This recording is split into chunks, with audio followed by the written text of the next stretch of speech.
Alright guys, we left off with cooking the meat on the last video. This is the third or fourth time I'm shooting this part. So we're going to run through it real quick. The first step of cooking tamales is you boil your meat, okay?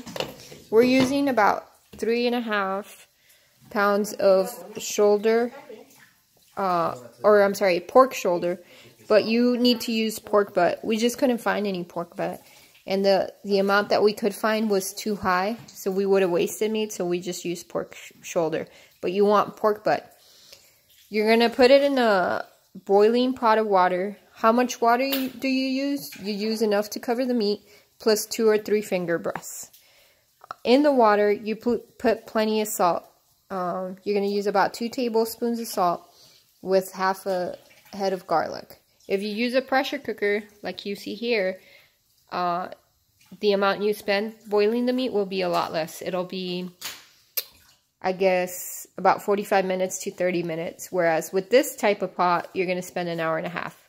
When you're boiling this meat, initially, as you can see, it's releasing some stuff. Well, initially, it'll release like some residue that looks like sea foam. You have to remove that residue with a... You just take a spoon and you remove some of that residue. Because if you don't, that residue will make the boiling effect so much so that it'll blow your top off. Plus, it's just, I guess, a more clean way to do it. Alright? So that's how you boil your meat. Add plenty of salt if you're using masa that is prepared. If you're preparing your own masa, then I don't know if that step necessarily applies. But if you're using prepared masa, with masa that is already prepared, you can't add any more salt. I guess you could if you wanted to, but it doesn't really have a salty flavor. The masa doesn't really have a salty flavor. So all your salt comes from the meat. So be generous with the salt. Once you're doing that, the next step that she led us to, sorry about that orange there, is you're gonna prepare your chile. So the chile that she uses, can someone bring me the chile? The chile that she uses is this red chile. Mom, ¿dónde está el chile?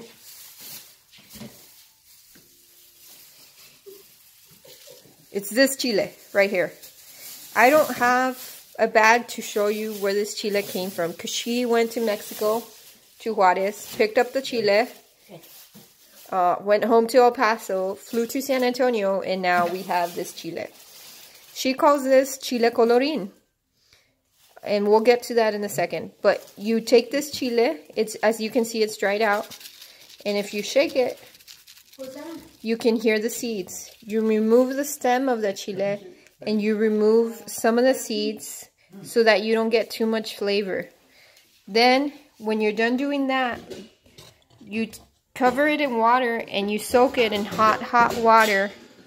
And you may want to cover it so that it immerses in water, so that the chile immerses in water.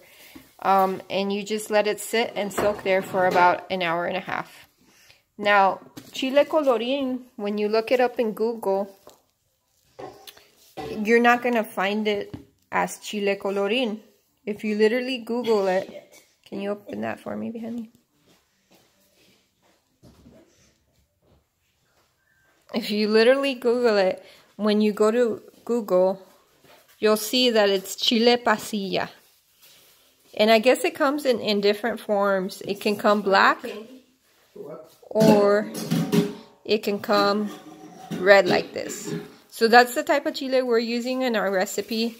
I don't know what other people use. You can just use straight chile colorado, I guess, that's dried out. But we use this. So if you're very specific about following a very specific recipe, that's what we're using. Alright.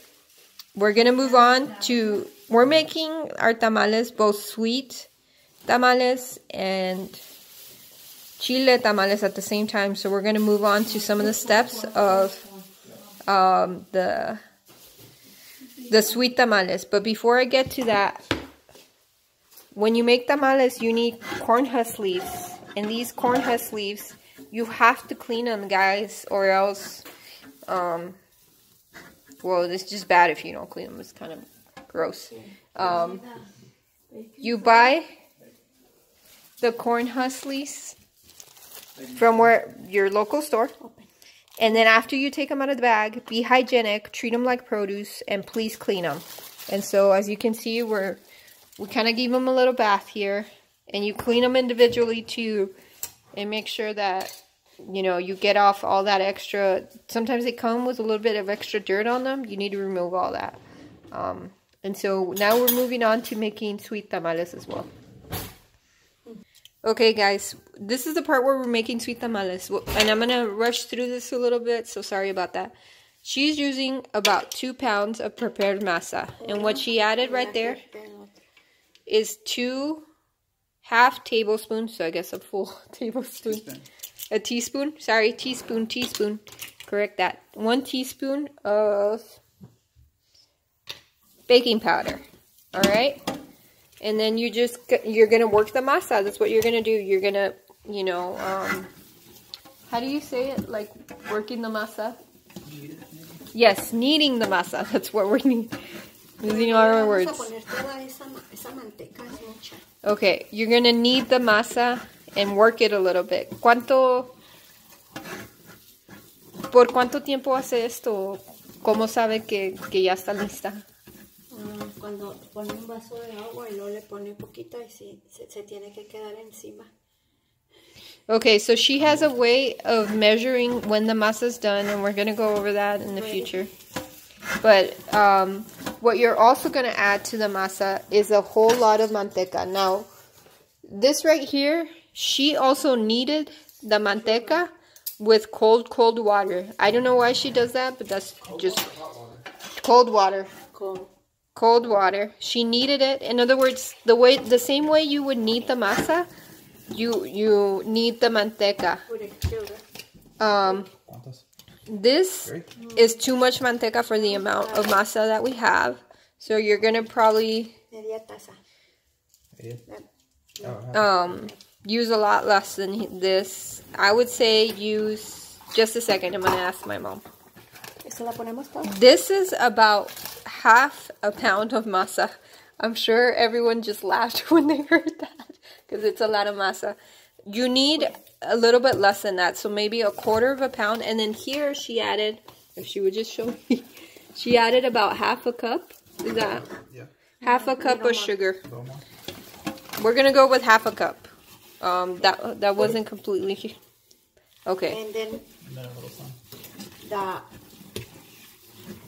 And then you just knead it. And then you don't add the manteca yet. So I'm going to get out of her way. And we'll be back. Ya el último la piña. Okay.